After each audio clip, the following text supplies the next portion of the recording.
தூத்துக்குடி மாவட்டம் குலசேகரப்பட்டினம் முதல் உடன்குடி வரையிலான பகுதிகள் வெள்ளத்தால் எவ்வளவு பாதிப்புகளை சந்தித்திருக்கின்றன என்பதை பருந்து பார்வை காட்சிகள் மூலமாக காணலாம். இது குறித்த கூடுதல் தகவல்களை நமது செய்தியாளர் ராஜு கிருஷ்ணா வழங்குகிறார். ராஜு கிருஷ்ணா, தூத்துக்குடியை பொறுத்தவரைக்கும் இன்னும் எந்தெந்த இடங்களில் எல்லாம் வெள்ளம் வடியாமல் இருக்கிறது? அதாவது தூத்துக்குடி மாவட்டத்தில் உள்ள கிழக்கு கடற்கரை சாலையை ஒட்டியுள்ள பகுதிகளில் முழுவதிலுமே இன்னும் தண்ணீர் என்பது வடியாத நிலை உள்ளது.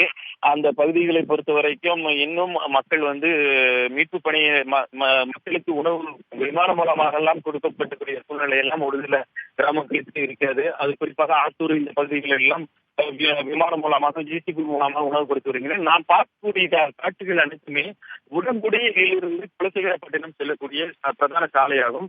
இந்த சாலை நீங்கள் மேலிருந்து பார்க்கக்கூடிய பகுதிகளை பார்க்கலாம். எங்கு பார்த்தாலும் வெள்ளக்காடாவே இருக்கக்கூடிய ஒரு சூழ்நிலை இருக்கிறது. இங்கு சில வாகனங்கள் செல்ல முடியாத அளவிற்கு வெள்ளங்கள் சூழ்ந்திருப்பதால் அந்த சாலையில் போக்குவரத்து என்பது தடை பெற்றிருக்கிறது. மேலும் இந்த வெள்ள நீரானது அங்கு அமைக்கப்பட்டு வரக்கூடிய அனல் மின் நிலையத்துக்கு உள்ளே புகுந்திருக்கிறது. அங்குள்ள பணிகள் அனைத்துமே பாதிக்கப்பட்டிருக்கிறது. அது மட்டுமல்லாமல் அங்குள்ள பொதுமக்களும் மிகப்பெரிய அளவில் பாதிக்கப்பட்டிருக்கின்றனர். மேலும் அங்குள்ள மக்களுக்கு அத்தியாவசிய பொருட்கள் கிடைப்பதிலும் சிரமம் ஏற்பட்டிருக்கு. ஏனென்றால் இந்த பகுதி மக்களுக்கு தூத்துக்குடியிலிருந்து அல்லது திருநெல்வேலியில் இருந்து தான் இவர்களுக்கு அத்தியாவசிய பொருட்கள் பிரதானமாக சாலை மார்க்கமாக தான் செல்ல வேண்டிய சூழ்நிலை.